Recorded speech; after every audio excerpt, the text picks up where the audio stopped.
कम समय में एग्जाम की तैयारी कैसे करें, ये आप लोगों की हमेशा प्रॉब्लम रहती है ना। तो आज अगर इस वीडियो को आपने एंड तक देख लिया तो मैं डेफिनेटली कह रहा हूँ आपकी ये समस्या हमेशा दूर हो जाएगी। इस वीडियो में ऐसे ऐसे टिप्स मैंने आपको दिए हैं जो आपको कम समय में अच्छे तरीके से तैयारी करवा सकता है। तो इस वीडियो को एंड तक जरूर देखिए। जब भी कोई एग्जाम शुरुआत होने वाली होती है तो बहुत से छात्रों को अक्सर एक बड़ी समस्या का सामना करना पड़ता है और वो बहुत सारे सिलेबस को कम समय में याद करना पड़ता है। और ये समस्या ज़्यादातर उन लोगों को बहुत बड़ी लगती है जो पूरे साल कुछ नहीं किया। जिन बंदों ने पूरी साल कुछ नहीं किया उन लोगों को सबसे बड़ी समस्या आ जाती है।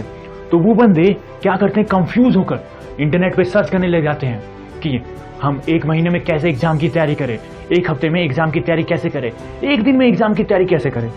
ऐसे ऐसे सवाल उनके माइंड में घूमने लग जाते हैं। तो फिर क्या, तो मैं उन्हीं के लिए ये वीडियो लाया हूँ। इस वीडियो को एंड तक जरूर देखना क्योंकि इस वीडियो में आपकी एग्जाम के स्कोर बढ़ाएगी।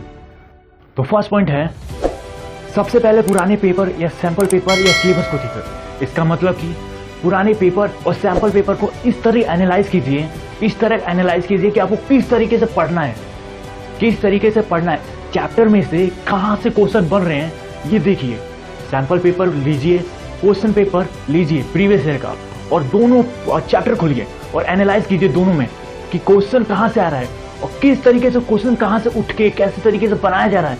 ये बहुत ज़्यादा इंपॉर्टेंट होगा आपको एनालाइज करने के लिए। हर एनालाइज सब्जेक्ट के लिए, मतलब हर सब्जेक्ट को एनालाइज करने के लिए कम से कम 20 मिनट या 25 मिनट जरूर दीजिए। ये आपके 20-25 मिनट आपके एग्जाम के स्कोर बढ़ाएंगे, ये मैं डेफिनेटली कह रहा हूँ।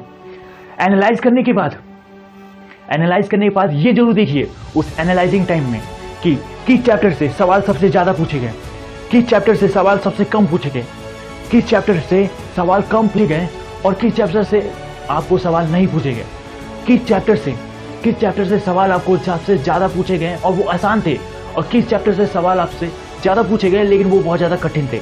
ये सारी एनालाइजिंग करने के बाद आपको समझ आ जाएगा कि आपको करना क्या है। एक स्टेप आपकी पार हो जाएगा, आपको 3 स्टेप लेना है। एक स्टेप पार हो गया और सेकंड स्टेप ये करना है कि टाइम टेबल बनाना है। एनालाइजिंग कर लिया आपने, एनालाइजिंग करने के बाद आपने टाइम टेबल बनाना है।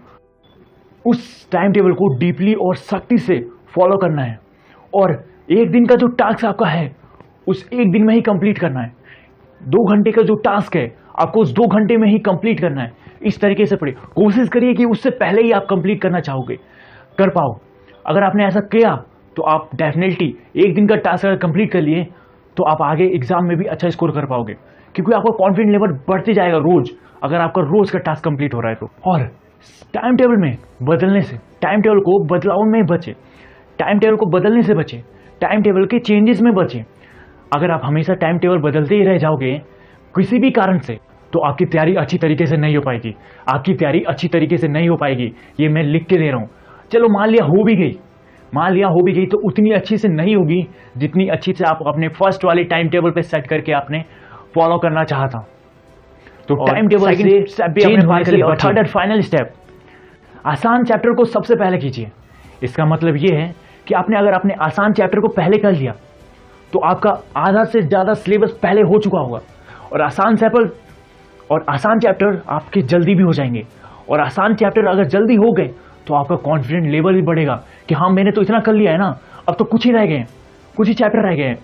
कठिन चैप्टर ज़्यादा नहीं होते, ज़्यादा ज़्यादा अगर 8 के हैं तो 5 चैप्टर आसान ही होंगे, 3 चैप्टर ही होगा आपका जो कठिन होगा। तो पहले ये 5 चैप्टर को कर लिया तो आपका 50% से एबव तो आपका कंप्लीट हो रखा है।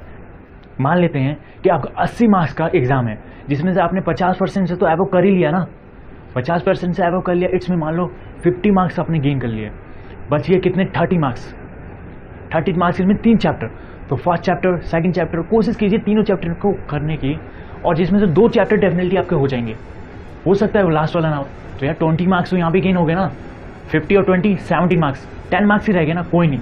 जो हम बुरा कर रहे थे उससे तो अच्छा ही आना, जो हमारा 40-20-30% जो आ रहा था उससे तो अच्छा है ना कि 80 और 90% आ रहा है हमारे, उससे तो बढ़िया ही होगा ना। और कुछ बंदे ऐसे होते हैं जो पहले कठिन चैप्टर को लेते हैं, कि आसान चैप्टर तो हो जाएगा, पर ये याद रखना बहुत ही कम लोग होते हैं और बहुत कम बार ही ऐसा होता है कि कठिन चैप्टर आपका जल्दी हो जाए। नहीं, क्योंकि ज़्यादातर कठिन चैप्टर ज़्यादा समय ले लेता है और इसके चक्कर में आप आसान चैप्टर को बहुत कम टाइम दे पाते हो एग्जाम के टाइम। इससे क्या होता है, आपका कठिन चैप्टर तो एक ही बार रिवाइज होता है और आसान चैप्टर भी एक बार रिवाइज होता है। फिर कठिन चैप्टर और आसान चैप्टर दोनों का एग्जाम, दोनों का रिवीजन आप एक ही बार कर पाते हो। लेकिन अगर आपने आसान चैप्टर पहले किया तो कठिन चैप्टर कुछ हो जाएंगे और आसान चैप्टर दोबारा रिवाइज कर सकते हो। इसलिए पहले आसान चैप्टर जरूर रिवाइज करो। अगर आपने टिप्स फॉलो कर लिया एग्जाम से पहले तो मैं आपको कह रहा हूँ ना, आपके 70% से ऊपर मार्क्स आएंगे ही आएंगे। 70% से ऊपर मार्क्स आएंगे। अगर आपने मन लगा के भी नहीं पढ़ा तो भी आपके 70 मार्क्स से ऊपर आएंगे, मैं लिख के दे रहा हूँ।